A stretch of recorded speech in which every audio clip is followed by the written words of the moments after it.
Good evening, Vigo's Court. How are you guys doing today? I am your judge, Judge Shep. I am joined today by Counselor Q. I think I looked the wrong way. Hey, what it do? What it do? Starting off. Can you believe we are already in week number 9? That's insane. To believe we're already here. It feels like it's gone by really quickly.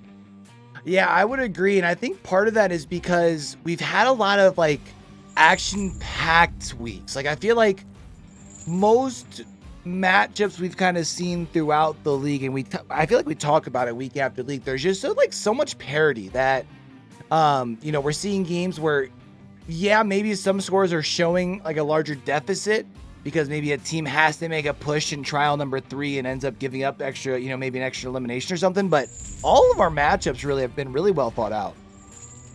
Yeah, it's been a lot of really tight games, I feel like, across the season. Otherwise, it kind of feels like we have an idea of who's going to finals potentially, but we still have no clear indications of who will actually end up being there. Yeah, and I think that's what's kind of tricky when you look at, especially when you look at the White Ward Conference, right? Because Deathwish and Hex Girls are both in this position where if you win out, you probably need a little bit of assistance, but could still potentially make a push for the playoffs. But again, that's a situation where we're talking about you need to win out every match for these last 4 weeks, and that's 8 killer choices, and I mean a lot at stake. So it's interesting because especially when we talk about these two teams, Deathwish and Hex Girls, we're gonna be seeing them playing actually on a more typical competitive map, right? Yep. You guys, today we are going to Cold Tower, one of the McMillan Estate maps. This should be very familiar to you if you are at all involved in the competitive scene. There's a 6 hook minimum and an 11 hook maximum. So not as many hooks as we've seen on other maps available for our killers to use. But again, this isn't a very large map, so not too much of a problem. Yeah, I mean, sometimes hook economy can be an issue. Maybe sometimes late game if you happen to let's say play into a 3-gen that's by a door and all of your eliminations come in that 3-gen, right? Then maybe. But you talked about it since it's such a small map, that tends to not be an issue. Also, the other thing with it being a smaller map, I think that allows for really either team to have some options when it comes to the killer side, right? Yeah, absolutely. There are actually, I think between the two teams, we have all killers available. Yeah, what I was noticing looking between the two is basically anywhere where somebody might have completely used up a particular killer, the other one has available. So really anything being on the table, and it being a smaller map, being Cold Tower, I would say that obviously S tiers can really flex here, but also with it being a smaller map, M1s are definitely still very much viable, right? Yeah, M1s are still definitely viable on this map. Again, it's not a very large map, so you don't have to worry about being a little bit slower. You can make up for it if you can play really smartly. So, knowing that we're going to be seeing Deathwish starting out on the Survivor side, and knowing that it is a smaller map, do you think there's any chance that we see a potential try and wait out Corrupt, put a little bit of pressure on the killer, or do you think with the size of the map that's not really a viable strategy? I think we'll probably still see it. You think we'll see them try and wait out Corrupt, or do you think they're trying to attack the gens early? I think we're gonna see them try to wait out Corrupt. I think the size of the map might play into that because since it is a smaller map, if you push out those gens, it's such a small, or it's not a super small map, but it is a smaller map. So I think if you don't wait out that Corrupt, you might be in a bad position to accidentally 3-gen yourselves, especially because the gens are gonna be a lot closer together. So you kind of have to watch what you're doing, if that makes any sense. I feel like I'm not saying I think that makes a lot of sense in what you're saying. I think with it being a smaller map, it's kind of a lot what we see whenever we go to the Hookers home field, with it being Dead Dog, smaller map. The micro decisions end up being much more important, right? Because mistakes can be punished so much more because everyone's so much closer together. Yeah. Definitely. This is an easy map to punish mistakes on because of its size. And I feel like you get really weird gen spreads at the top and the bottom. So could be a lot for the killer to capitalize on. Yeah, I would say on the top side, you pretty consistently kind of get the 3, including the one that's up in the tower itself. I would definitely say that on that bottom side, back by a shack, sometimes things can get a weird, especially because sometimes you get just one gen that's in the middle. Sometimes you get that weird kind of like 3-2-2 gen setup to where, if especially you were talking about, like, let's say if you don't wait out corrupt and you play into that and you really hit those gens early, you can leave yourself a really tight gen so we're set up more towards the main building side. Well, it turns out that we have the wrong map video, actually. So, the home team is actually Hex Girls. So we're gonna actually be going to Temple of Purgation. Really? Well, that's more exciting. Yes. That's more exciting. I like Temple of Purgation anyways. Okay, guys, so small administrative error, but we will be seeing the Hex Girls team survive first. And Deathwish will be killing, which means we are going to be on Temple of Purgation instead of Cold Tower, which not our typical map. Yeah, I think that definitely changes up strategy some. That's interesting. I guess I didn't put 2 and 2 together with the fact that Deathwish is coming out killer first, that they wouldn't be the home team. Did we really make this a redemption? Which one? And we need to make this more than 3,000 blood points. Which one? Oh, that one. We did that for your fanboys from Wrecking Crew. All right. I think we just. Oh, I have my headphones off. I guess since it's been claimed, I guess it's only allowed. So interesting, yeah. So now with knowing the update with Temple of Purgation, that changes things up a little bit as far as because. All of a sudden, M1 killers are not quite as viable. Yeah, M1 killers definitely not quite as viable, and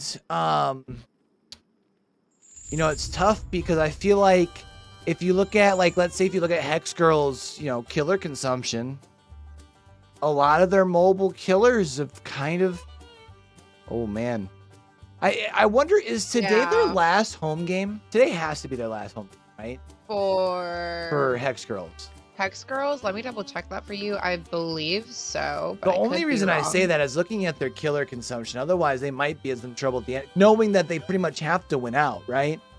So this is not their last home game.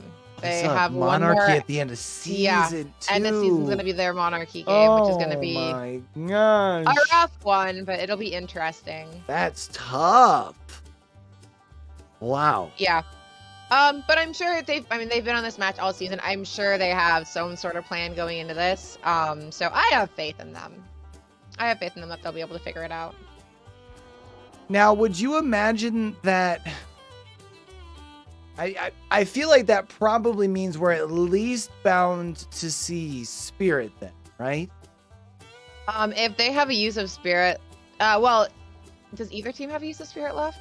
So Hex Girls would be consuming Spirit. Because remember, this is one of the maps where your faith in Spirit was restored a couple of weeks ago. Yes, we did see a really good Spirit on this map. Yeah, I think Spirit would be a really good choice for this. By the way, just so I can get this going. Probably. Is her name Arrhenius on? Oh yeah, I got it going there. Boom, nice and easy. Nice and easy. Yeah, I think depending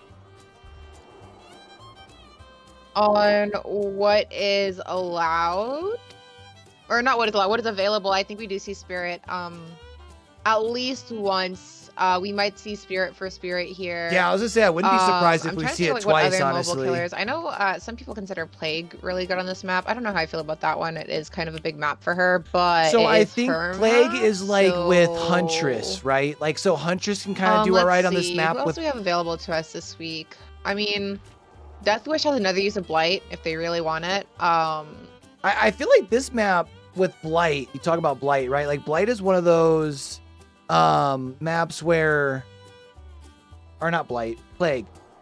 Plague on this map is kind of similar to Huntress, right? Like Huntress, yeah, Huntress is slower, but you can still get those shots over those little like lower loops. Yeah. And you can still get your infection on the survivors in the same way, especially with the way like the pill hitboxes are in the infamous hitboxes in Dead by Daylight. So Dead by Daylight. might not be I might not be surprised to see a Plague. I'm trying to remember. I think one of them would be consuming their Plague, right? Yeah, that would be.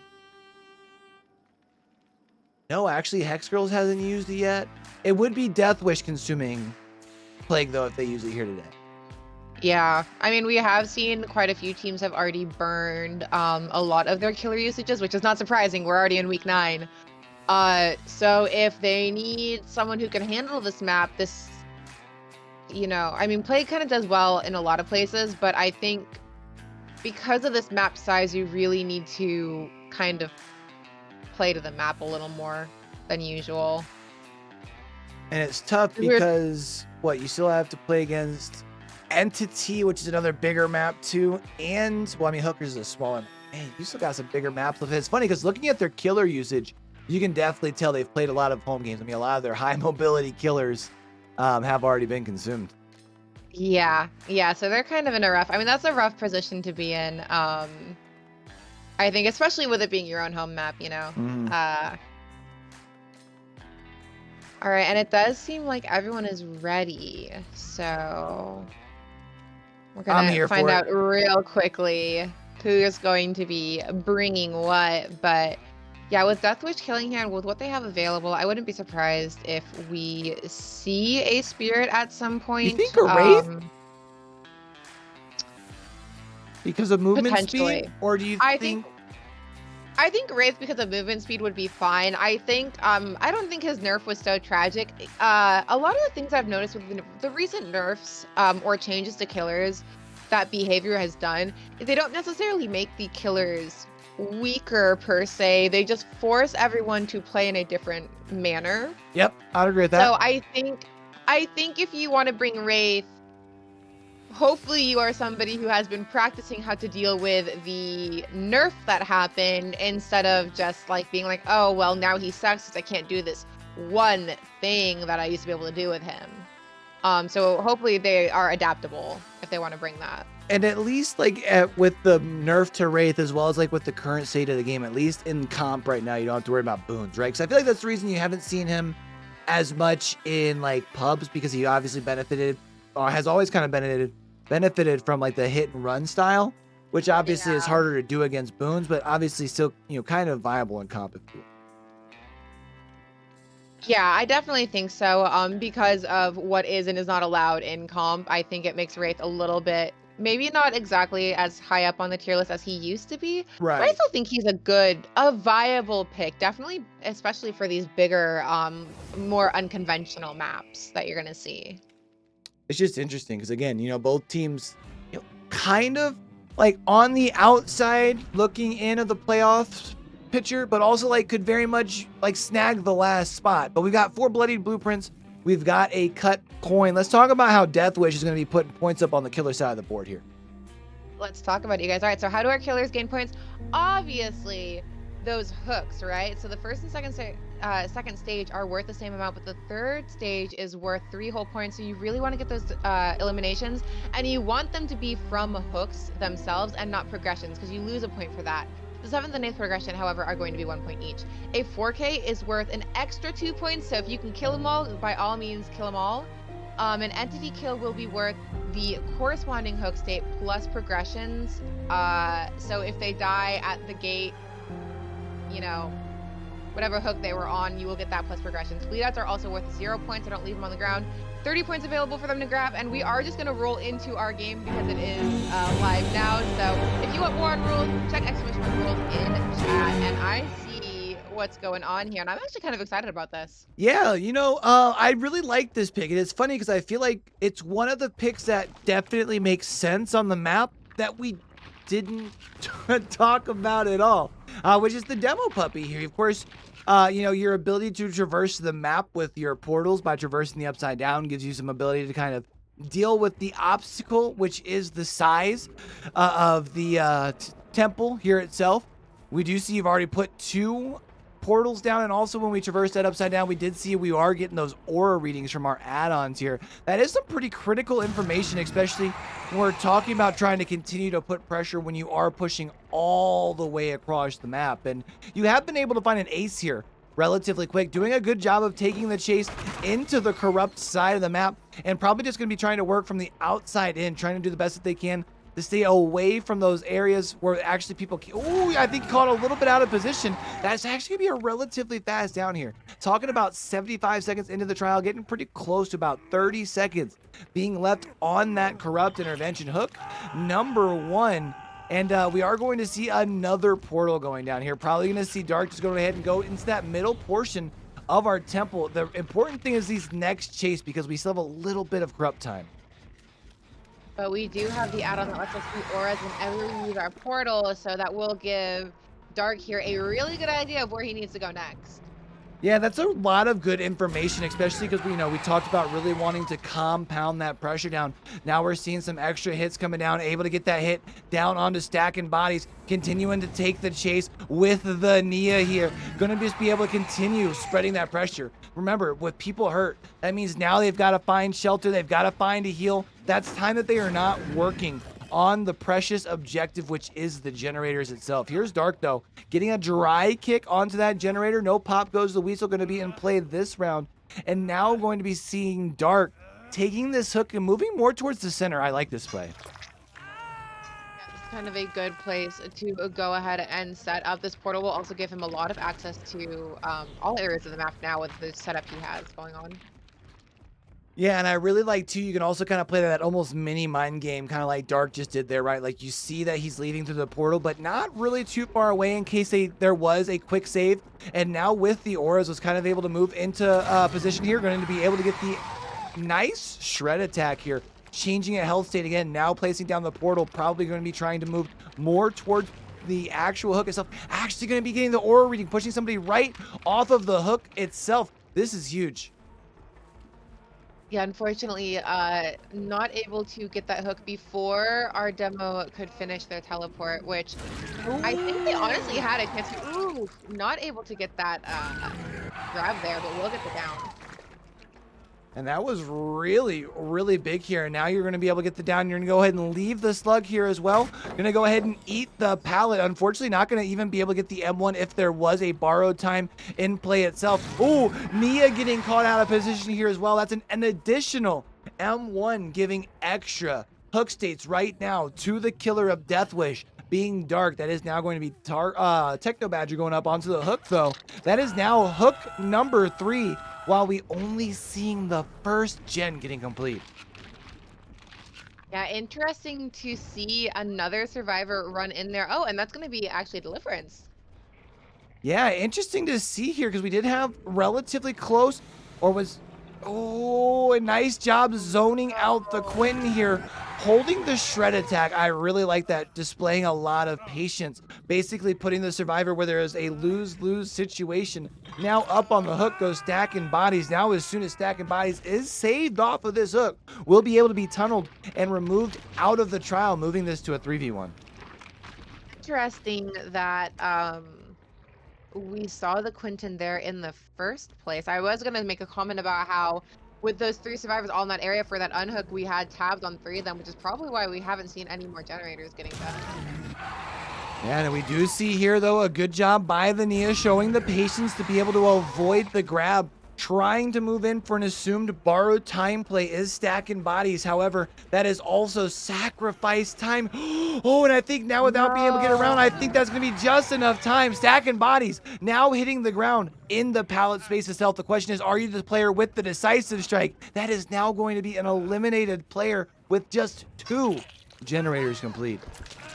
Very unfortunate for Hex Girls here, but we have seen teams come back from worse odds, so a very rough start, however. I will say that much.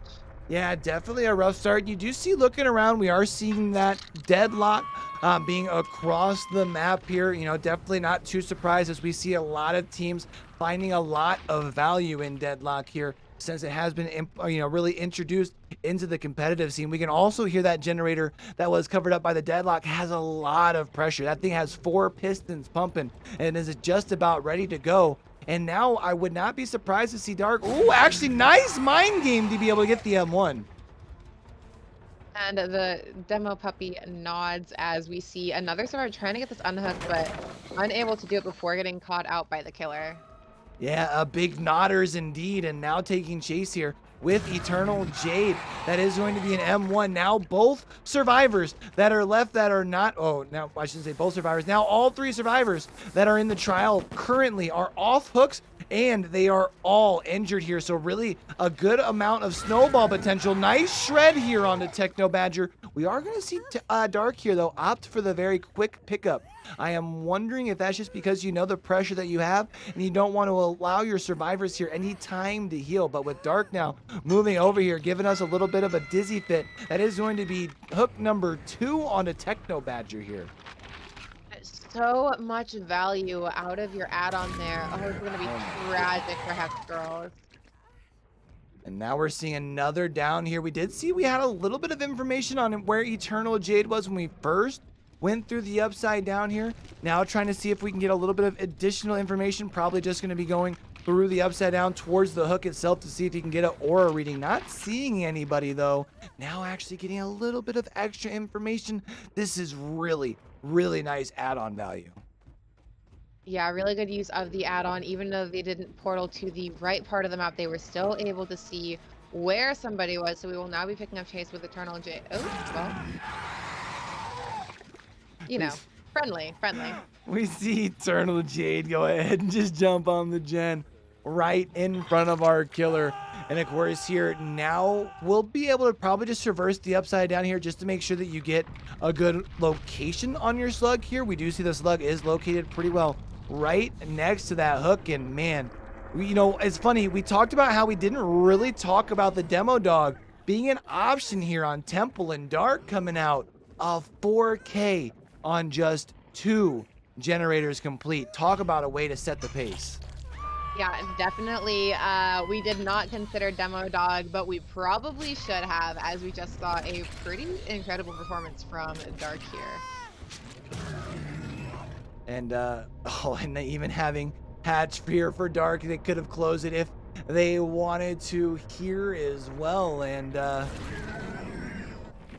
wow, I mean, you know, coming out and I mean 27-2. I mean, that, wow, that's impressive. It's a pretty brutal first game. And I mean, that's what you want to do when you're up first on the killer side, right? Because you know you're going into the back-to-back survivor trials. You know that there's more points available on the killer side than the survivor side. So you would like to at least have a little bit of a, but 25 points, yo, Dark just showed out.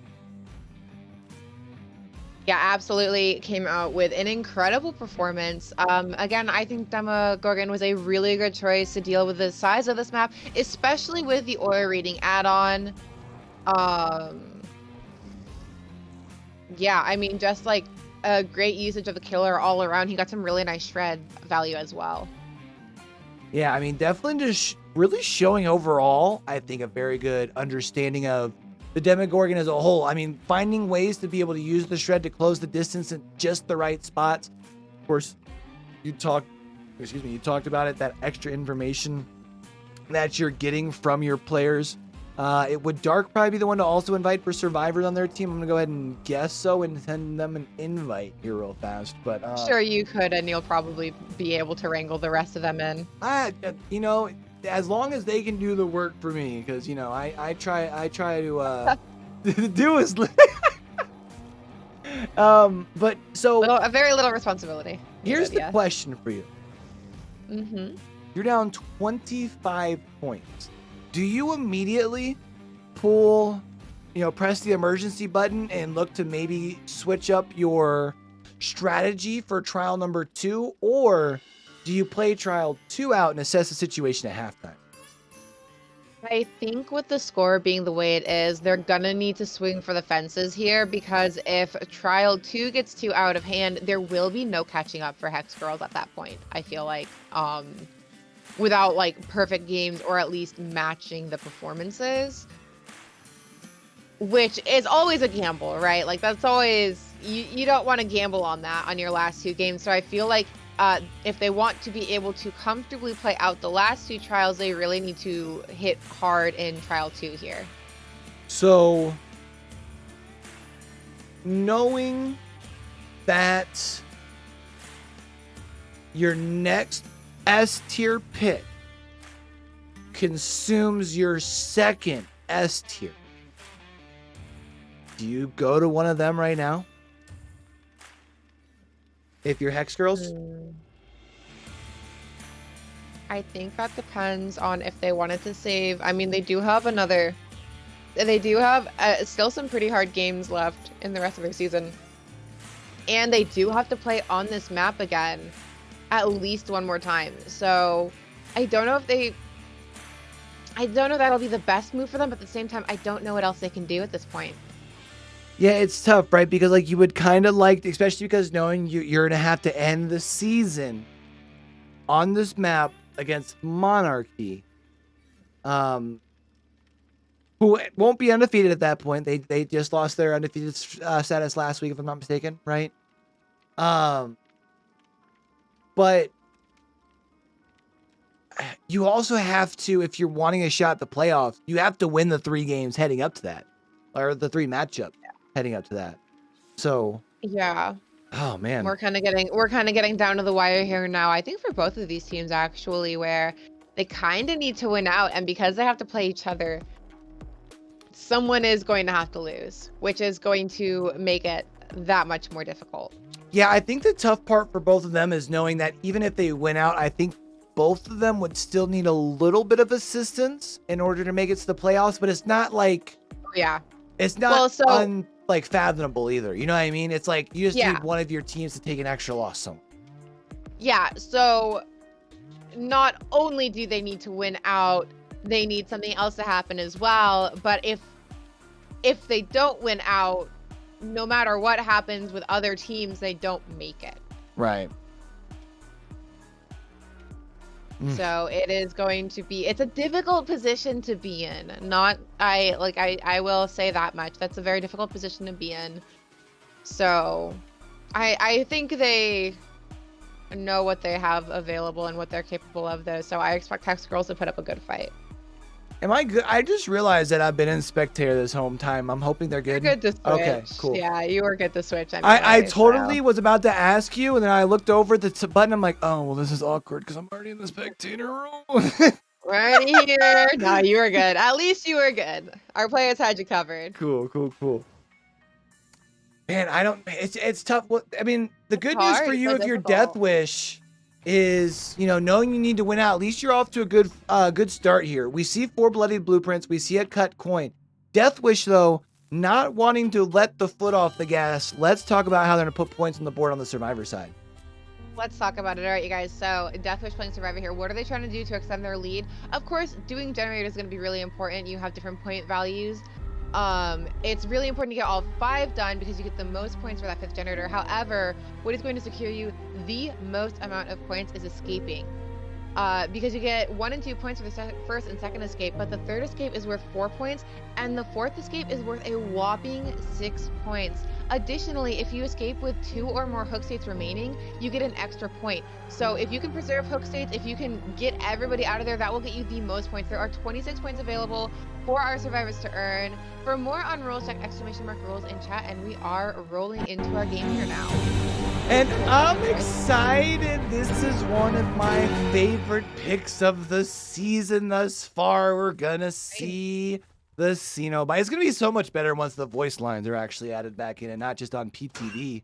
But seeing the Cenobite coming out here, and I like this pick. Cenobite doesn't necessarily have movement and the ability to traverse the map, but Pinhead does give you kind of that extra little bit of an added objective, so to speak, for the survivors to kind of have to juggle around, and might be able to buy you a little bit of time. Plus, an inopportune chain hunt can build you a whole lot of pressure.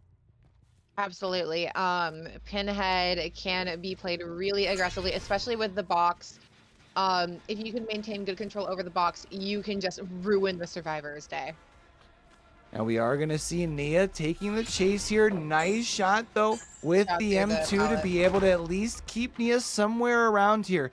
This is going to be the thing, though. A lot of people kind of see Pinhead as struggling against Swifts. And, of course, that's what you play in competitive. This is part of the reason, right? We see as soon as you get into chase and you've kind of got invested just a little bit of time, now you put this very difficult decision on the killer here. Do I continue chase? Do I break and go for the box? And if I don't break and go for the box, that just means that it's that much longer until I see a chain hunt. Oh. An unfortunate swing and a miss there. Oh, we've got Nia out here putting our Pinhead on skates. Unfortunately, though, not going to be able to, I should say, get through the pallet space without taking the M1 here. And we are going to see Arrhenius here continuing to take this chase. Now with the corrupt intervention off these gens, we are going to see just the one generator covered there from the deadlock. And of course, we can probably assume a lot of pressure on that gen as that we did push. I think it was actually the Nia we pushed off that gen originally. I do believe you're right there, which is interesting to see. Ooh, a very nice hook there. Interesting to see our chase kind of come back into this area. Oh, the body block. And we see the dead hard into the body block. Really good teamwork here to prolong this chase as we see generator number 2 coming out. Nice, really good work around the TNL wall here. Now knowing that this generator here next to us is got a lot of progress, but is not any longer covered up by the deadlock. We actually have a generator on the map that's even further. We have a body block coming in and someone diddling the box. This is crazy. A lot of pressure from our survivors here. Unfortunately, Arrhenia is not able to keep. I feel like she's aiming really low, trying to clip their ankles. Yeah, and we're actually going to hear that we do still have the Atom back here, staying back and around, trying to see if we can play on this backside of the shack here. Nice power of the M2 should be able to secure yourself at least the pallet here. No, actually, oh no, Adam is going to at least throw the pallet here, so at least get you that very strong resource of shack pallet. But now 3 generators complete, and the only healthy survivor is trying to move in here, that being the Claudette, trying to move in and take another body block, prolong this chase even longer as we have yet to see a hook. This is really impressive teamwork by Deathwish right now. Oh yeah, a ton of pressure, and as we've seen, they've all just come to take body blocks for each other and then run off and do other things after they've done their part. So a lot of really nice teamwork and coordination from them. Yeah, we do see Adam making the balanced landing play. Will not be able to make... Oh! Actually made it to the pallet. That's actually going to prolong this chase even more as we actually see the double reset coming in here as well. Adam, the super juicer right now, buying tons of time for Deathwish. However, this will... Oh, do we see a survivor coming in, moving in for a body block? Not going to make it in time. That is going to be a down here. The question is, where is our basement? Is our basement shack, or do we actually have the assistance of a basement here? I don't think we have it here, unfortunately. So this is just going to be a middle hook. Considering that we do put up offerings for basement to spawn in shack, basement will be in shack, so a little too far for that to work for us, but that's all right. We will still get a nice hook right here. And now we are going to see another survivor on the box. Honestly, that one was probably a little bit late. I think had Arrhenius turned right around and had been able to get a one of your chains onto that player trying to solve the box, might have actually been able to get back there and start a chain hunt. However, a lot of pressure right now, definitely understanding where your head's at, trying to stick around, try and see if you can force this second stage. It actually looks like we've got some lucky break, or no, it wasn't some lucky break value, but we did see still just being able to build some distance here. And man, talk about Adam, the super juicer, back out on the run again. This time he's got the running shoes on and working on the backside of this pallet. Unfortunately, though, those chains are going to slow you down just enough. Yeah, Dark showing that he's strong on both killer and survivor, but unfortunately will not be enough to get him away from Arrhenius and her chains. I think Arrhenius was possibly maybe just kind of M1ing, maybe anticipating seeing a D-strike, just trying to see if it would just cancel the animation. But instead, seeing no decisive strike makes you wonder if you would have the ability to then tunnel Dark right off on Death Hook here if they happen to get saved. We found a couple of survivors here, and we see some scratch marks going on here on the backside. We also see that very tricky mark on the right side of your screen. Arrhenius moving just a little bit faster. You could say they are making haste. Let's go. Making our way around the loop itself here, trying to see if we can secure the M1. Nice mind game, but really good patience by our Claudette here. Twice over, actually, avoiding vaulting right over into our killer here. Probably our survivors wouldn't know it just yet, but I wouldn't be surprised if they are probably at least a little bit aware that there might be a no-ed on the table. Yeah, I am wondering, I was going to say, especially depending on what kind of progress you have on the door. If you've at least been able to start priming the door, you can probably assume if there's no way out, you can probably for sure assume the no-ed for sure. We are going to see a chain hunt, though. We are going to see Shrimp has the box here.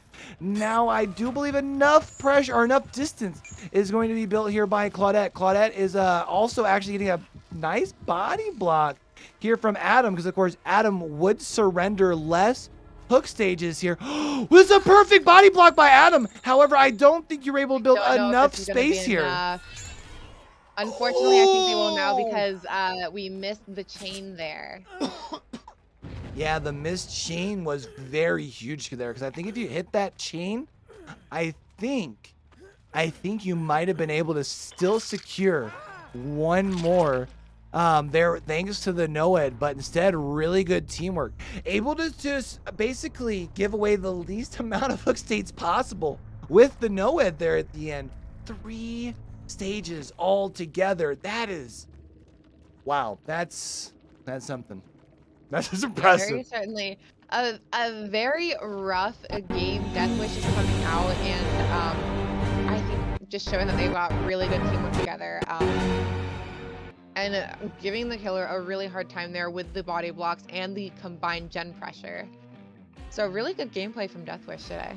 It's crazy because we've definitely seen Deathwish has been on a little bit of a tear recently, if we're being, quite honest. Other than falling to Arctic Wolves last week, they had won 3 of their prior 4 before that. However, the one that they did lose was actually to Hex Girls. So kind of getting a nice little bit of sweet revenge here.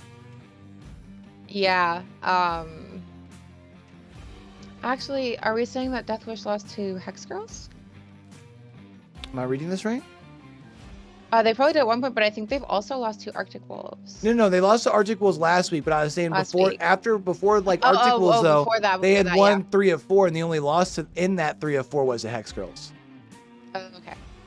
I mean, when you look at the Deathwish, like their schedule and who they've lost to, they have literally lost to 3 division leaders, that being 6, Monarchy, and Arctic Wolves. Yeah, Deathwish has definitely come out and shown that they are a team to be reckoned with. They I don't know if I've seen actually a bad game from them. I'm making sure we have the same killer.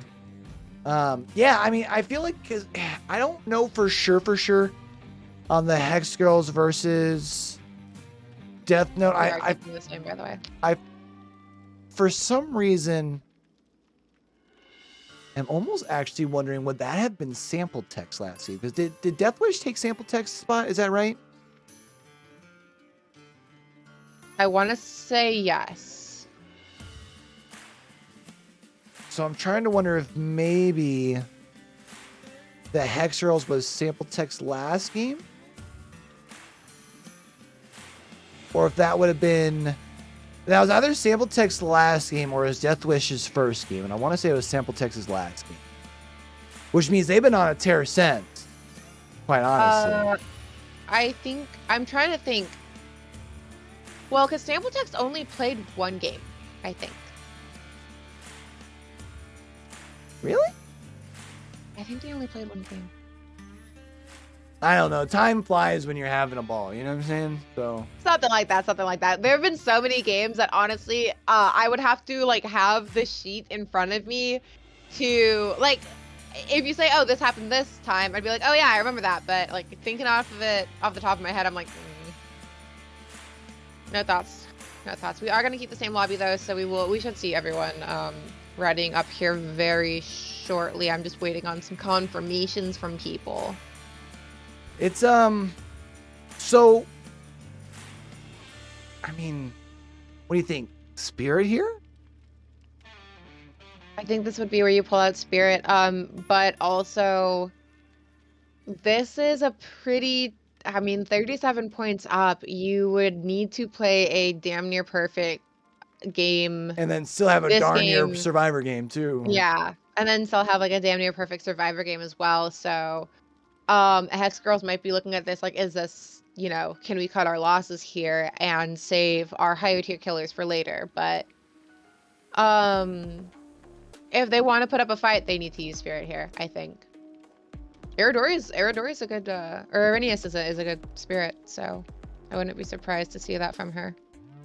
Yeah, I mean, I feel like of the two, ready. I feel like of the two, Spirit would probably be my choice between Spirit or Blight on the map. You know what I mean?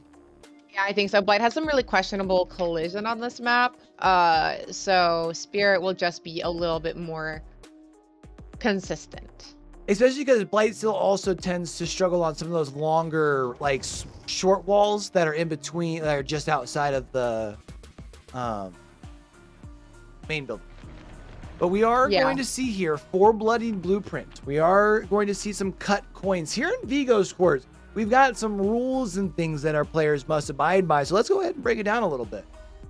Let's talk about it, guys. All right, so what is and is not allowed in Vigo's court? I'm glad you asked, because we do have some bans and build restrictions. Yellow items and add-ons and below are allowed for survivor items, as well as only one of each perk and item, except for BT. You can have 2 of those. That's totally fine. Go ahead and save your friends, you know? We do have some banned perks. The things you will not be seeing in Vigo's court are Built to Last, Prove Thyself, and Starstruck, as well as Haunted Ground, Lethal Pursuer, Boons, and Clairvoyance, as well as any of the newer perks. Killers used are limited to twice a season, and you know, I think we're gonna actually want to cut our video there because we are starting up our game. If you want to catch more on our rules, you can check ! rules in chat and read them for yourself. All right, let's go ahead and take another trip back into the fog. Again, Arrhenius back out on the killer here for Hex Girls. And I think we are going to see my humorous friend here. Definitely love to see some clown play. Of course, with the clown here, we are going to see trying to find someone here in the corrupt side of the map. Clown does have that ability to be able to end some chases relatively quick, which can definitely work in your advantage along some of these longer tiles. Absolutely. Especially using his bottles properly. Clown can just absolutely shut down some loops. We are going to see, though, our survivor doing a really good job here. We're going to be basically continuing the chase Now moving towards the corrupt side of the map here. That is going to now be at about 70 seconds into the trial here, meaning less than a minute here now left on these gens being covered, but that's also plenty of time. Oh, get stunned, stupid, camping the pallet here, and also hold that as well. There's going to be a firecracker for you as well, and that is now going to allow our survivor here to build plenty of distance, maybe even be able to find themselves a little bit of safety. There is going to be generator number 1 getting complete here. We are going to see those scratch marks now moving through the main building. Also worth noting, we are going to see an additional gen here covered up thanks to that deadlock here, as we do have about 20 seconds left of that corrupt intervention. We do see a Deathwish doing some more nice body blocking and a forced penance. Yeah, definitely like the forced penance pick here, because it's kind of like, oh, I Very mean, honestly, smart. with a lot of your M1 killers, you kind of anticipate seeing the survivors trying to rotate and prolong those chases. But now with the force penance, not only do you obviously get the damage state, but they're broken now for so long. Even if you don't continue to chase with that player in particular, like in this case, Shawarma, even if Shawarma happens to find somebody that can heal them, they still have to wait, right? So Yeah, absolutely. And I think that's smart on Arrhenius's part because she did see that last trial, all Deathwish did was take hits for each other. So now she's going to punish that. and we are going to see here, we are trying to, of course, use that yellow smoke here to try and build just a little bit of extra speed, close that distance. We do see the shack pallet was thrown just a little prematurely here. Now going to be seeing a nice body block, which will allow our survivor to be able to make the window here in time. This is 2 survivors here that currently are not going to be able to work on gen, which does mean less objective work to be done, but it's been a little while here since we've seen the first 2 go, so wouldn't be surprised if we have 2 kind of getting close together here. Yeah, I feel like since we've only seen these 2 survivors here, we might be looking at this. Ooh, next gen popping soon. Yeah, and I really like that play there in the middle of the jungle here. Oh, but slapped him with the D. No. That's going to be building some very precious distance with some very valuable time being wasted here. We are going to see a Volt now into Shack, now trying to build just a little bit of extra distance here as well. And man, things are just getting crazy. Yeah, definitely. Our survivor is doing a really good job, especially Barson here, of keeping our clown preoccupied, and just working on those objectives. But this is also good for Ernius, as she now knows that defensive strike is nothing she has to worry about anymore. Yeah, now that is going to be generator, or sorry, not generator, hook number 2. Well, I guess there is technically 2 generators done as well. However, yeah, I was going to say definitely going to be getting close to seeing generator. There's generator number 3.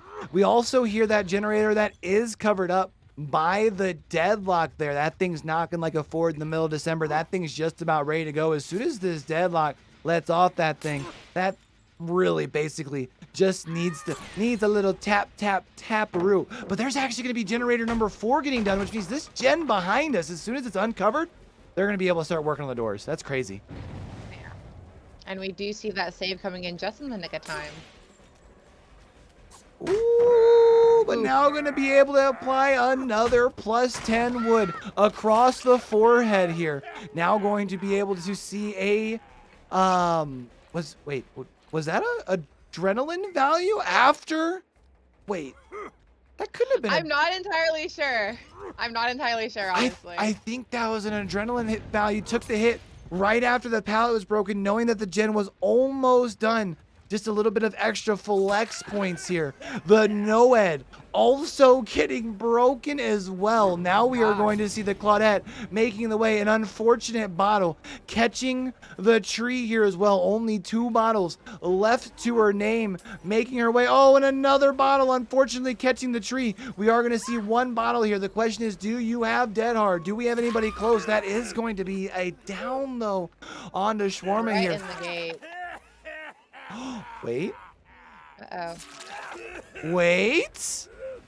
The heel tech? Wait. And a flashlight. Oh, no. No. Dang. Heel tucking all the way out the door, and that will be a 4-man escape. That was very impressive to watching watch the prolonged heel tech, watching the you know watch. Oh.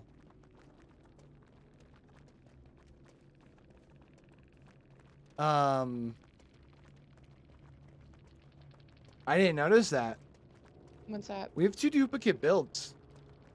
Oh, we do have 2 duplicate builds, so that will be, and we will talk about it in our next slide for rules, of course, but since that is 2 duplicate builds, that will be a penalty for Deathwish there. Now, I would imagine at this point, we'll just take the 10 and continue.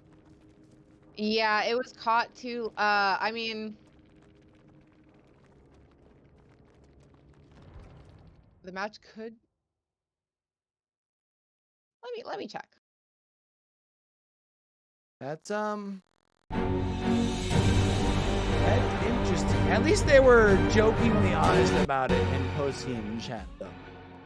I did not notice. I don't think we had a second deliverance that was in play, but there was definitely 3 borrowed times up there as well. So,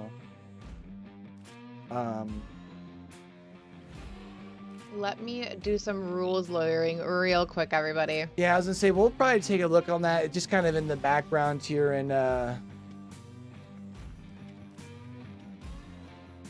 kind of see what's going on. It makes sense why Deathwish was so strong. They brought in extra perks. No, but I mean, even still, was definitely a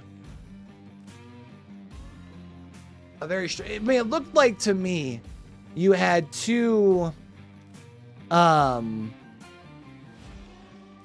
builds that were identical builds. I think was probably just one of those where you misinterpreted who was running which build, you know what I mean? So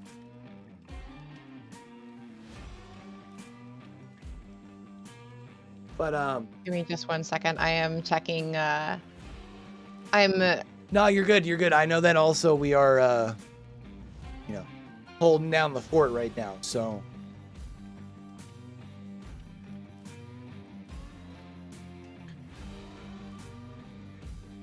I'm checking with the team. So you guys, because we did have a penalty,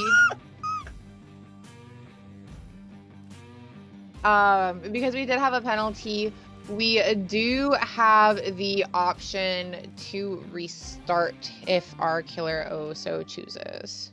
all right, do you want to send a DM then to Arrhenius here real quick? I'm talking to everyone right now. So definitely a very unfortunate kind of miscalculation here. But I mean, you know, rules do be rules, you know?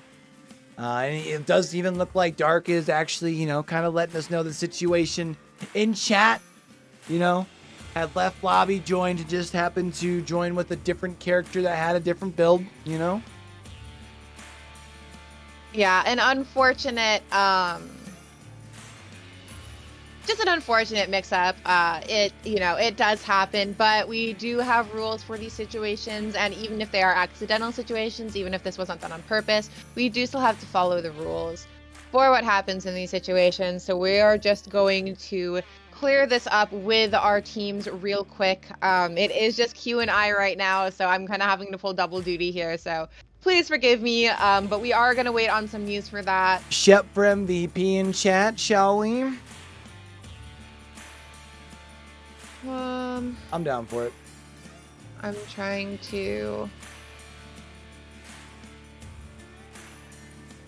figure out how to do this.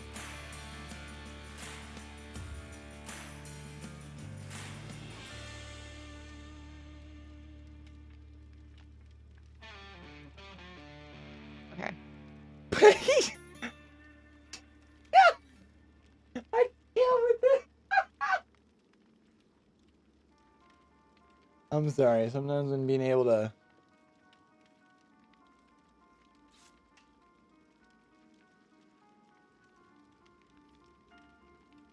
I see some survivors though here. shrimp breading backup?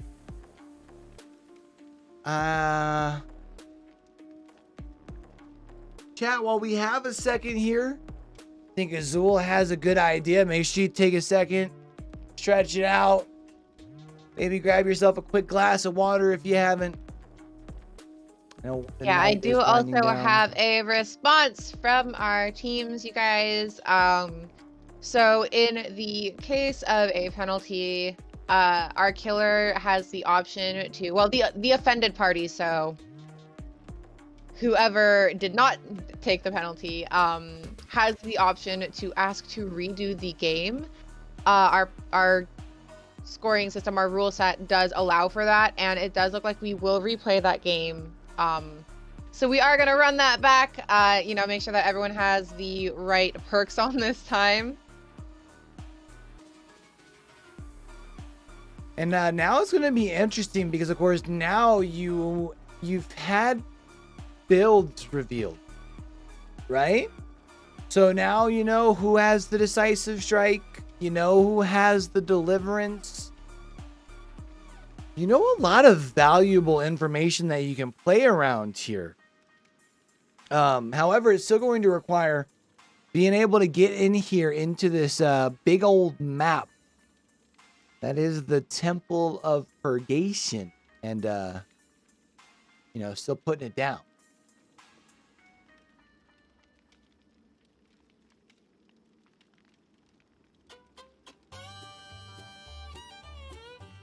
I'm just checking on some more things real quick. Okay. I was just getting some... Was just double checking. Also, chat, while we have a moment, let me know in the chat over, I would say down below, but I guess it's actually to my right? Well, my left, you're right. Let me know what you guys think in the chat as far as the changes coming to the rank reset rewards. I think that's kind of cool. I think that was something that we've been seeing. A lot of people had some things to say about the 250,000 blood points for, grinding all month to Iridescent 1, especially with MMR, and for those who happen to be stuck at a very high level and having to sweat it off quite often. I think it's very fair to understand why a bit of the community wanted to see, more than the 250,000 if you happen to get up to rank 1. So kind of curious what you guys think. Hugh, will you go ahead and check your DMs for me real quick? I will. I'm trying to check our rules real fast, but I can only read so quickly. From my understanding, since it is a survivor, fault restart, they can switch killers if they want. Yeah. Just making sure. Yep. And player? Because that's what they're asking. Yes. Okay. Because it'd be the same. I mean, because you're changing your you can change your strategy up. Okay. Cool. Just making sure. I'm trying to read through the rules, and I'm like, I don't understand. I don't know of anything saying that they can't change their killer player. I know that you can change the killer itself, so I don't see why with our other rules and how they are ran through in Vigos, why you wouldn't be able to do that. So it does look like that is going to be a lobby getting reset then, probably. Yeah, you should be getting an invite from someone here soon. You will be invited by Ernius.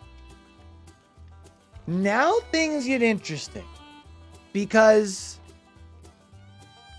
what before was believed to be a tall task is definitely still a tall task. But now a 10-point, was it 10-point penalty? Is that right? Mm-hmm. It was a 10-point penalty. So is that 46 after the 10 points? Is that right? Yes. So it's 56-9 after 2 trials? Yes. Are you sure?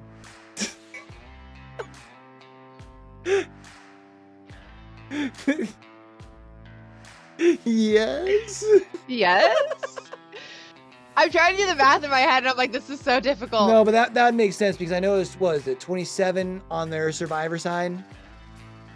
The Or 20 survivor kill- points, it was 27 and then 19 on the killer side, So actually. 36 So would be right. that would be, Now, oh, it's updated now. Now it says 36 instead of 40. there we go, yeah.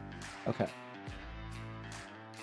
So now you bring out one of the S tiers, a blight, a spirit, and have a really good trial.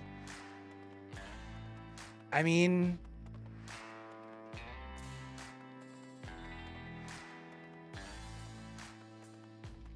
I feel like there are now suddenly a lot of options available. Imagine this turns it around here, though. I mean, sometimes that's all it takes is one mistake.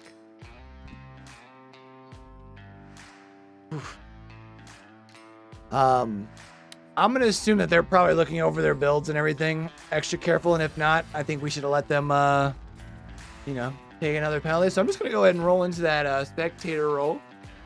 Okay. Living life on the edge a little bit. But yeah, now things are interesting because now you're talking about, 27 points is definitely still very, very stiff. It's a very steep, deficit right now. But if you come out and 4K, even at like 5 gens complete, you still cut into that a lot. Yeah, if you still have a really strong performance here,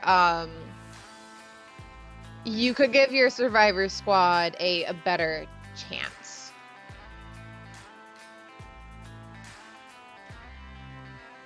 So, man,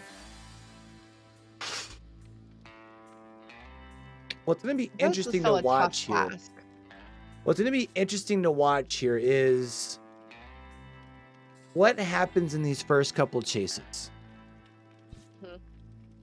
And the reason that I say that is, imagine we see Deathwish come out here and make a couple of mistakes early. And then maybe we start seeing some comms start to, come unraveled because you're already playing another trial. I don't know. I'm excited because now I feel like the stakes have just been raised. Because we talked about it, right? Like both teams, if you're looking to make it in the playoffs, you have to win out. And you basically were able to going to be able to load into trial number 4. Now we're running it back on trial 3. This is crazy. But we got 4 bloody blueprints.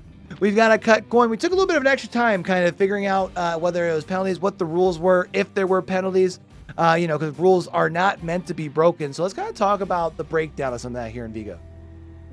Yeah, guys. Okay, so let's talk about it so that you're not as confused as I was. Matches with penalties may be played out, they may be restarted, or both.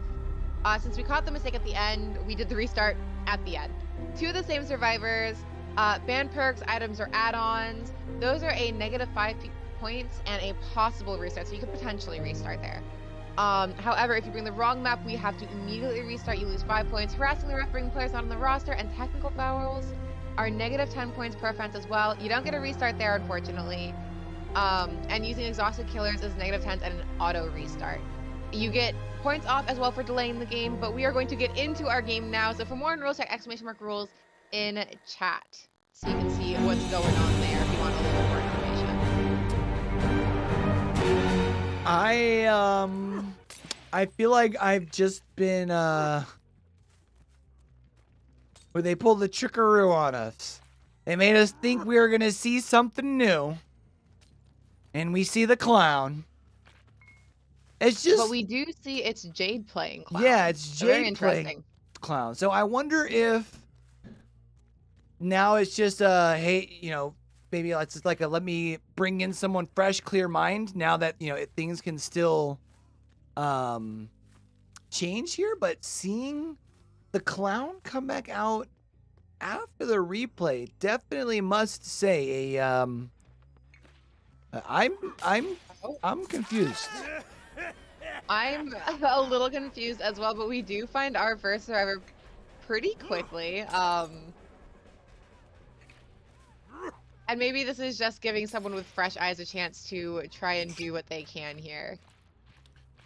Yeah, I mean, very much could be a someone may have been able to identify something while sitting in, hanging out during the last trial here. We are going to see a body block coming in though, so again, our survivors here now know that there is going to be no forced That penance forced in play. penance coming out to play again.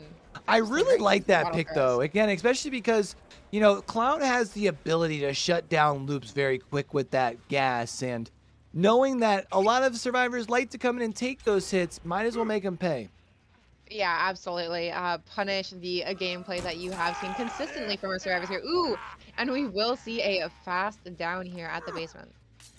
Yeah, it's interesting and worth noting that that is actually the ace who had initially moved in to take the body block, now going to get the down, and this is kind of tough because if we do establish the pickup here, I was gonna say not sure if we have somebody lurking in the shadows for a flashlight save, but that is now going to be a basement hook. And we are going to see Jade now also going to have that generator that was right next to us is now going to be able to kind of protect that with the hook here. Not going to be surprised to see Eternal Jade though maybe even leave the area knowing that you don't have much other than the one gen to protect over here. Yeah, this is kind of an interesting place to say. I mean, I guess you do want to kind of protect this hook, but as we've seen before, camping, you don't really get much reward out of that if you can't put down, additional pressure. And we are now going to see we've got some scratch marks here. Moving into the basement here, so moving in for the save. Going to come in before a second stage is forced. Going to be able to use the toxin gas here to be able to slow down our unhooked survivor. Nice move here by the duo. Be able Deathwish? to apply the plus 10 wood to the face. Also going to be able to get the flashlight there after the pallet to be able to just build a little bit of extra distance. However, we do see Eternal Jade has done a very good job with tracking, and oh my goodness gracious, hits them with a bottle from That downtown. nice bottle throw. However, Very interesting camera work from our killers. yeah, this is kind of one of those loops though that we were kind of talked about that this map's notorious for, right? Like a little bit longer loops, they can still be played around a little bit. Oh, nice vault Could though. have been a nice down there. And now prolonging this chase even longer. We are going to see that there was the bottom middle gen that was complete there. That is going to be Shrimp here. That is going down onto the ground. Still can control a couple of gens here. But, I mean, hook number 2, definitely a better start than we were off to in our last trial here. But, now going to do, it looks like a nice little 180 here. But, as you can see, our team, I was actually a lot mistaken earlier. Our team has done a very good job of splitting the pressure here on those gens. We have 2 that are close together by the hook, but the third one is still kind of a far way off. Yeah, definitely. Really good at not 3-genning themselves here. Now going to be seeing the seeing the M1 onto Barcinias, which is now going to be taking this chase towards the area of the map where we've got a lot of generators completed here. So now at this point, just basically burning time here as we do still see all 4 survivors in the trial. Kind of interesting to see Eternal Jade. Yeah, I was going to say working around this tile while having 0 bottles in hand, especially as we did allow the survivor to break away from the tile before we had to reload itself. Bro, where are you throwing your bottles? I was a little curious about that one. I But did that like one that was last a good throw. bottle throw. Yeah, that was a good bottle throw there. Now going to be seeing the down here. Eternal Jade said, nah, who needs no-ed on a clown? I'll just go ahead and do it myself. And this is going to be Barcinius now going up onto the hook. Hook number 3 here. Really far from both doors, though, so I would not be surprised to see Hex Girls just go ahead and take the 3 out. Well, Deathwish would be taking the 3 out. Sorry, but... yeah, Deathwish, yeah.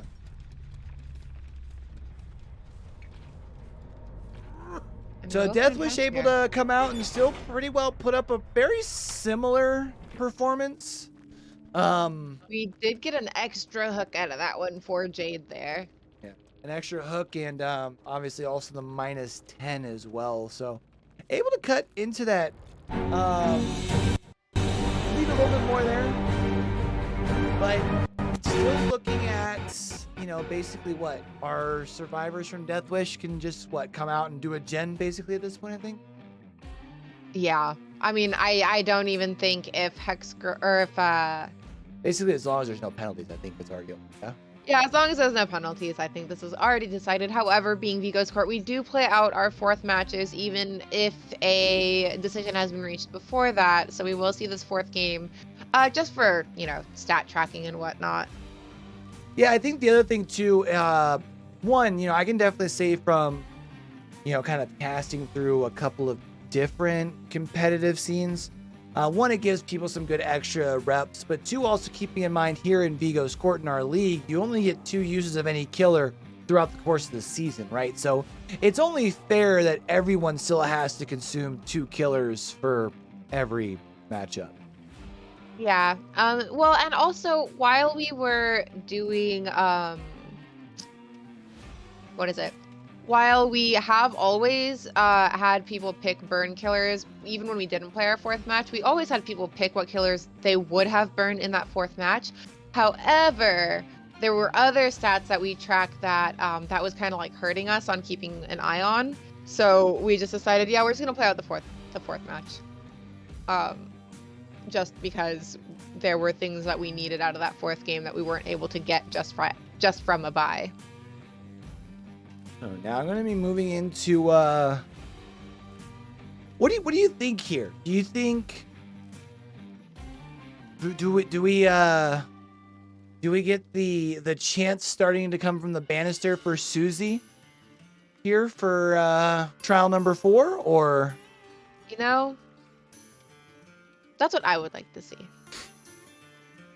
Actually, okay, so I really like playing Legion on big maps, and I think that's just because I've been forced to do it so often that I got used to it. So it could be done. I mean, you could see a really good Legion performance here if, the killer knows what they're doing. I also can't help but wonder if, the other thing you can do here is, sometimes we see in these situations where teams will maybe give like a secondary killer, like some good live reps, right? Like live reps where they know they have viewers, because there's always going to be a difference between a scrim and like an actual broadcasted game, right? Absolutely. This will definitely be a good chance for maybe a less experienced killer to come in and get some time in. Like you said, live matches, it's a lot different. You could be scrimming the same team that you're going to play against, and it will still be a different game. So the name that is in our killer slot is not a name that I am familiar with. I don't even would say I recognize them from this season, so it makes me wonder if really still whatever the initial game plan was. What? What'd you say? Oh, what happened? Wow, how did I do that? All right, well, I am I'm back and unmuted. I apologize. They could hear me. Yeah, why couldn't you hear me?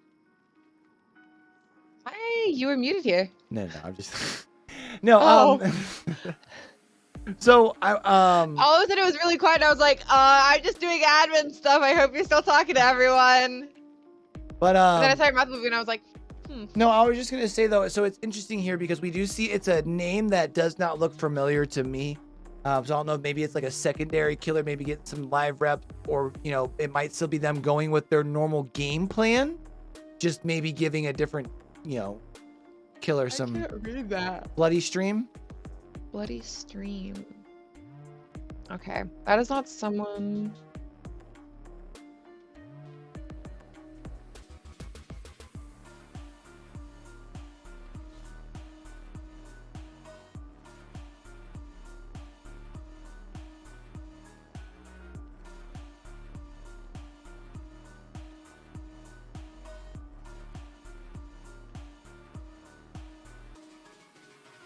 All right. So,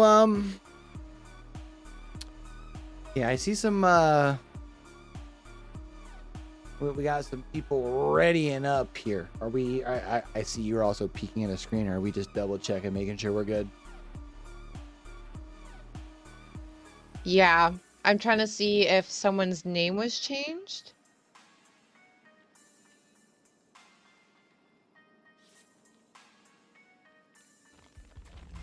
Slide, spectator. Wait, no, don't do that. I'm not doing that. Is that Osaka, maybe? It is Osaka. Okay. Then we're fine. I almost feel like what? Because his name doesn't match what's on the thing.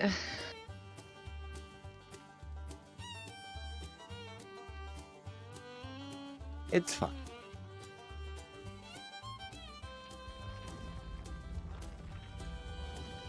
All right, I'm switching in. I'm running Survivor this round. That's just the rules. Sounds good. Q's tagging in. I'm tagging in. So, with knowing it's Osaka, I would imagine that we're probably just sticking to our game plan. Yeah? Maybe. Probably. Maybe they were just already... whoever they're planning on bringing, maybe it was a killer they weren't planning on using anywhere else, so I would just stick with what you were going to bring at that point. I mean, I feel like especially because at this point being the last couple weeks, you've probably kind of game planned out your last couple weeks of killer selections, right? Mm-hmm. Knowing where your map's at, who you're playing against. At this point, you should have a general kind of understanding of what you're going to be looking at for your last couple of matchups. So, yeah, wouldn't surprise me. It's not like we're in like week 2 or 3 and it's like, maybe do I conserve a certain killer, right? Yeah. Definitely, sorry, I'm confronting with them. They're ready. But, yeah, this late in the season, I think everyone should probably already has all their stuff planned out, so. Or who knows? Maybe we see Osaka bring out Myers. I see them talking about it. I mean, I'm not opposed. It wouldn't be the first time I've seen Myers come out. Or a Ghosty? Well, no, that's not way too big.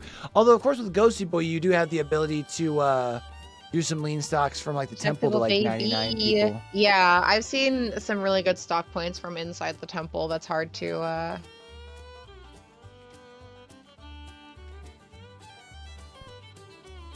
I don't know, chat. Who do y'all want to see? Let us know in the chat there below. Well, I always say below. In the chat there, to the right? Chat there to the side. To the right now, deep down.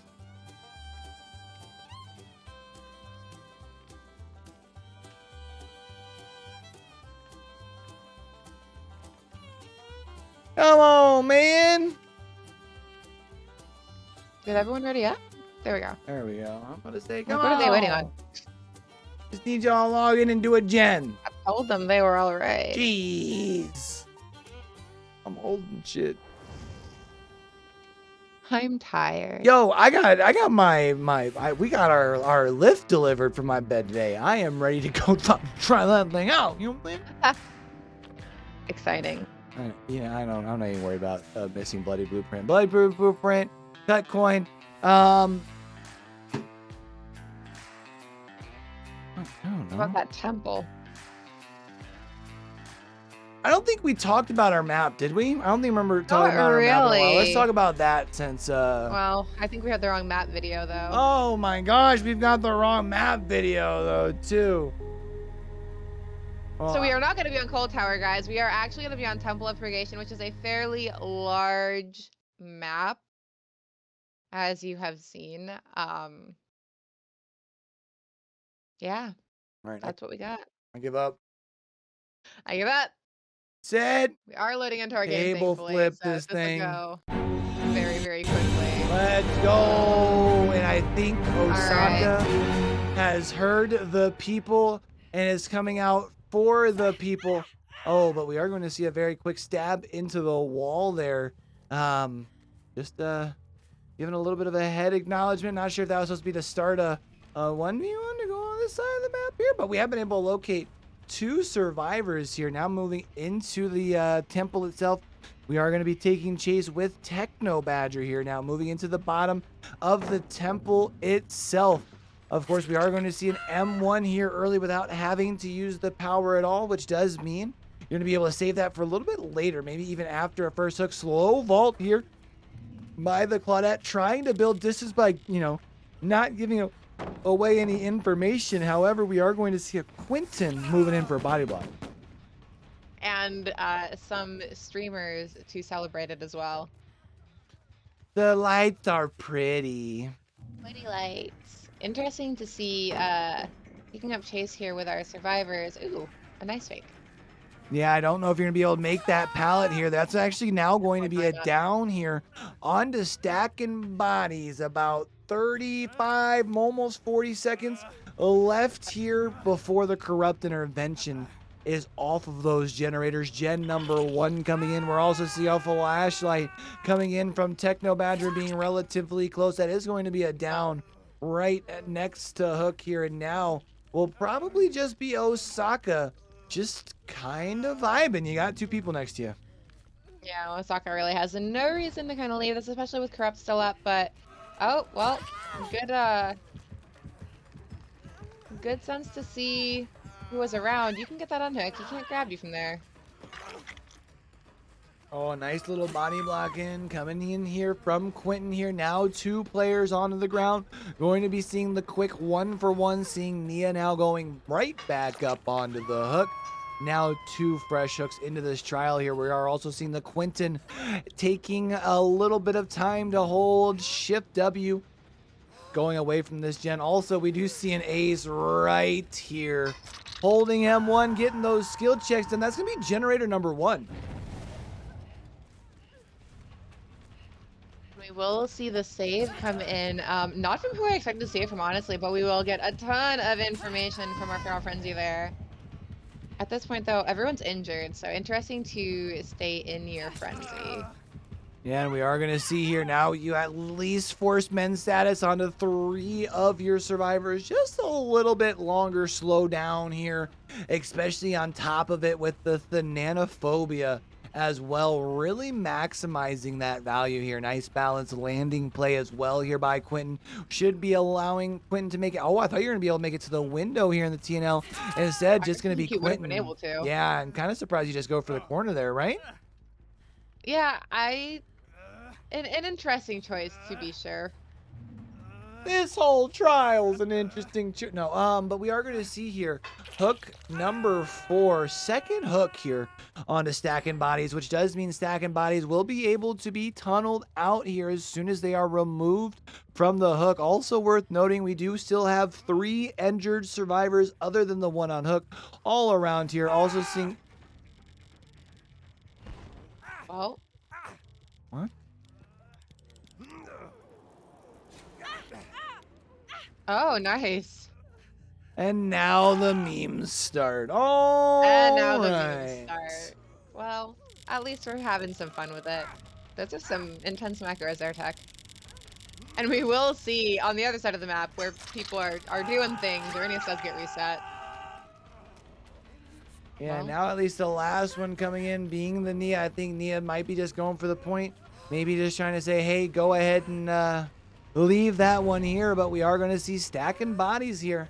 Now getting unhooked. And that is now going to be a second hook for Techno Badger here as well. 6 hook states altogether. 3 injured survivors all the way around on the map as well. So a lot of pressure right here. Right now for Osaka, and you're just kind of playing around. Plus 10 wood added the face here thanks to Nia. You are stuck in the basement, so you're kind of away from everything. So really good work there by Arrhenius to kind of at least move you away from the hook.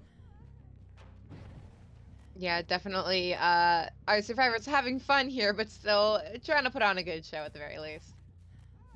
Yeah, now we're taking chase back over here towards this portion of the map where we have already at least completed the one gen. The one pallet here has been thrown. We do see the Nia working it here, of course, with that macro on the flashlight as well with the little clicky. Now we are going to see, though, actually Techno Badger moving in to take the hit. Was Techno Badger the one who was just recently up on the hook? I was wondering if there was a decisive strike maybe in play, but does not look like No, it that doesn't is look the like it case. here. And I think that's a death hook here now for Techno Badger.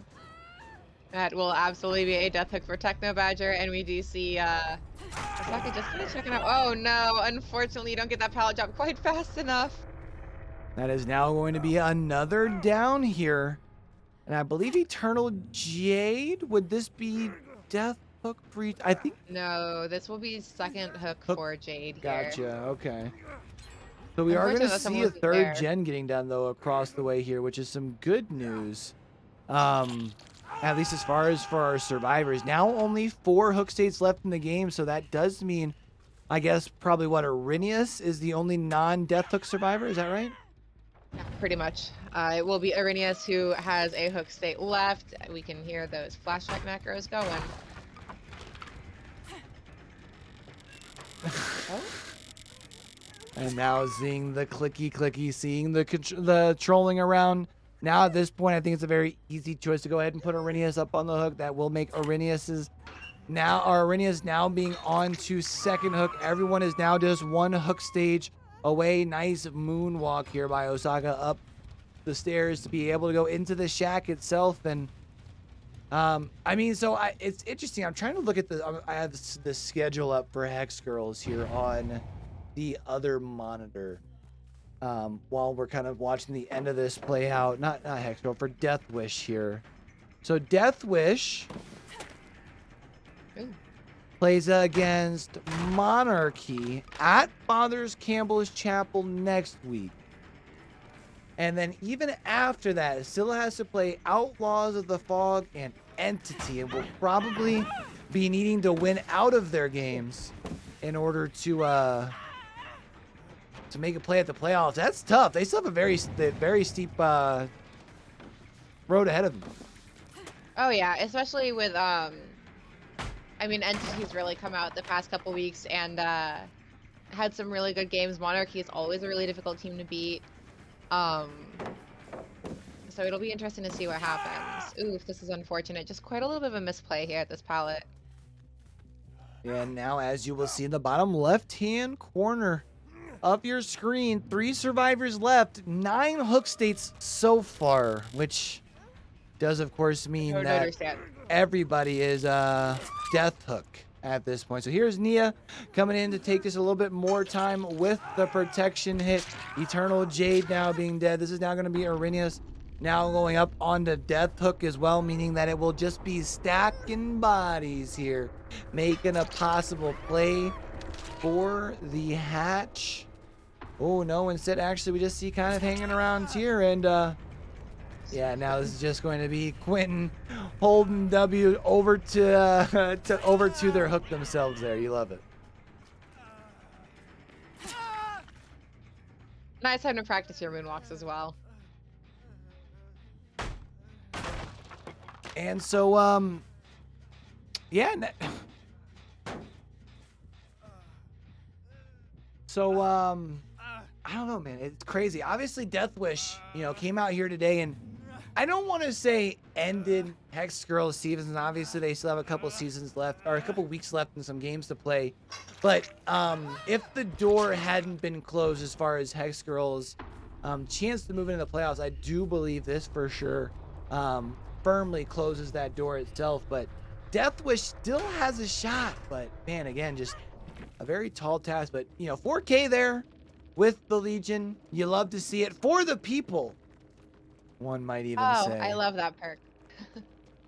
Yeah, that was definitely a fun match to watch. And before we get ready to wind things out here, in case we have anybody who is wanting to keep up with the rest of the games that we have going on this week. If you haven't already done so, make sure you hit that follow button down there in that bottom right-hand corner. Turn those notifications on. That way we can catch you back here whenever we go live for our next game. We do have 2 games left. We have 2 games matchups, tomorrow at 3 p.m. Eastern Time and 9 p.m. Eastern Time. And then on Saturday, I think we have all 4 slots, if I'm not mistaken. I think we have 1, 3, 6, and 9. One of those being an exhibition game between 6 and we overslept, but still. 4 matchups there as well. So definitely still a lot of action left for week number 9. Yep, we still have a lot to look forward to. This will not be the last you see of us by any means, because we have a whole bunch of games left. And we will be looking to see somebody join us in the interrogation room. All right, gonna be seeing somebody coming in from Deathwish here. Be interested to see who we happen to grab. But I think the big thing I am wanting to know is how they're feeling right now, as far, because I feel like they're on a very good tear, and I don't know off the top of my head, but I feel like the last couple losses they've taken have been very, very close games. Oh yeah, I think so too. But we do have Osaka here with us. How are you doing today, Osaka? I'm doing great. How about yourself? I'm well, thanks for asking. Osaka coming in with the 4K on the Legion. You already know, Q. You already know. That was definitely a blast to watch. How are you feeling after coming out and I mean, honestly, y'all had a very impressive performance throughout all 4 trials today. I mean, definitely got to be feeling good right now, yeah? Yeah, it definitely. I wasn't here like watching the games for like the 3 of the matches. I was out and I just got back like right before I played Killer, so I wasn't really like watching. And then I just as soon as I got home and I immediately hopped on the computer, and I was just like, oh, this is so exciting to watch. And like they're like, yo, we need you to hop on Killer, bro. And I'm like, oh, I'm coming. So I just wanted to have a fun time, and I'm pretty sure everyone had a very fun time with those matches. So Definitely seems like a very, very fun game, especially in that Legion match. So you guys are looking at trying to make a postseason run here. yes.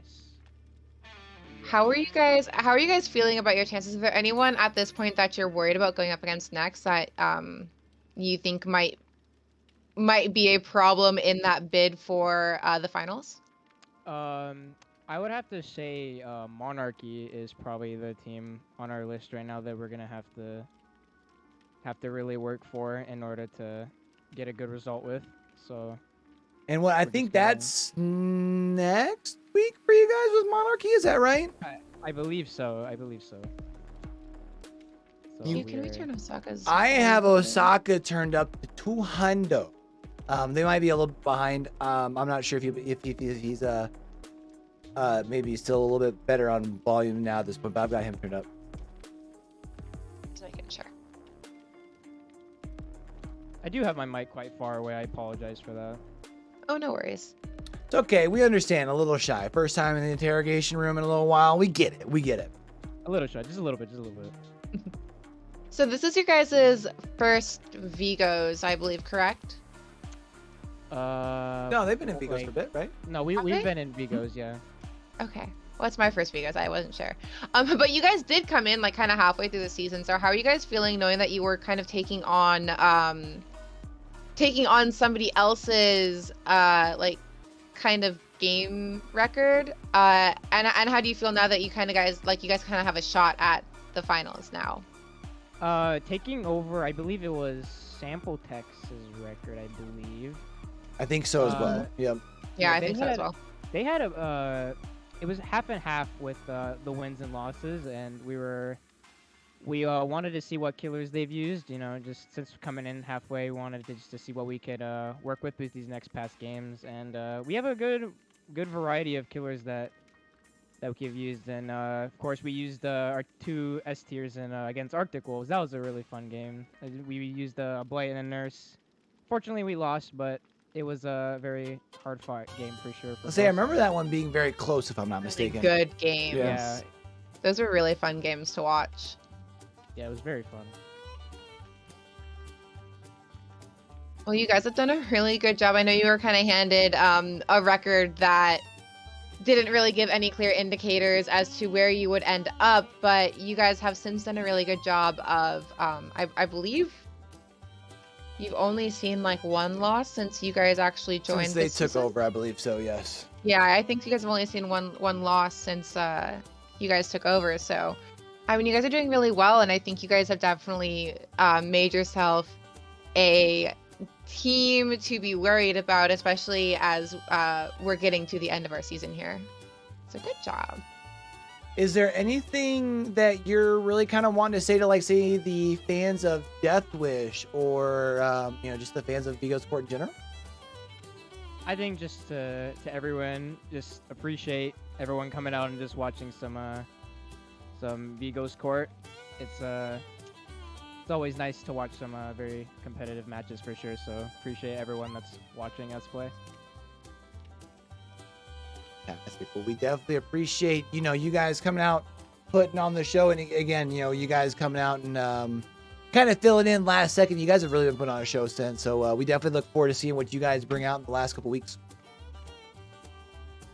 Sorry, my mic cut out. Would you say it again, please? Oh, I was just saying, we've been really appreciate seeing the fight that you guys been putting up since you've been coming in, and definitely look forward to seeing how these last couple weeks shape out for y'all. Of course, we're always trying our best to be the best we can with our performance. So with these games that are coming up next, we are definitely going to put on a very, very good performance for everyone.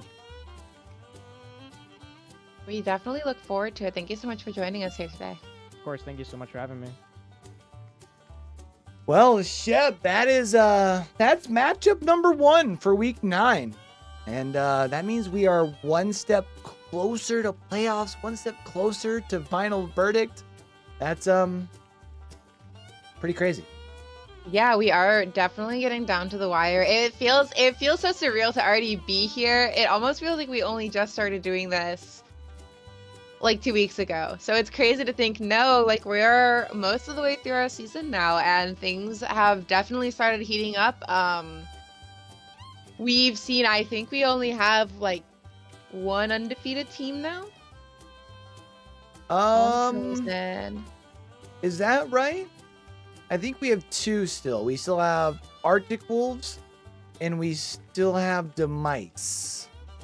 Okay. But Nice. as My camera's long as frozen, those by the way. teams do not lose in weeks 9 or 10. Oh, you are frozen. Sorry. Week number 11 will put those 2 teams against each other. So, Yeah, definitely. A lot of very interesting games coming up. And again, I feel like we're still kind of in a weird place where we kind of have an idea of who could make it to playoffs, but we still don't really know. So I'm gonna be really excited to see how these next couple weeks play out. yeah, and before we get out of here, do that thing. It does look like we have reached a decision, and Deathwish has been convicted of murder. All right, y'all. Again, keep in mind, we'll be back here for 2 games tomorrow, 4 games on Saturday, but that is going to wrap up things for us here today. That's Shep.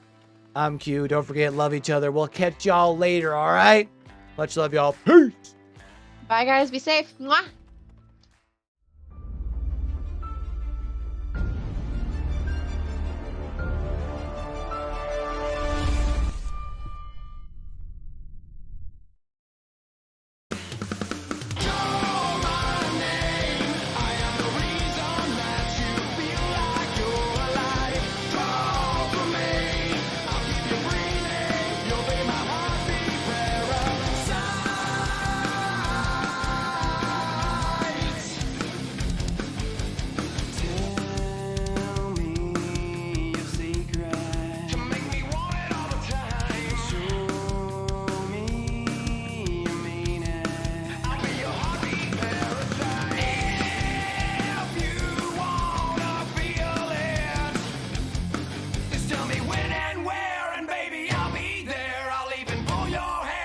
make you know.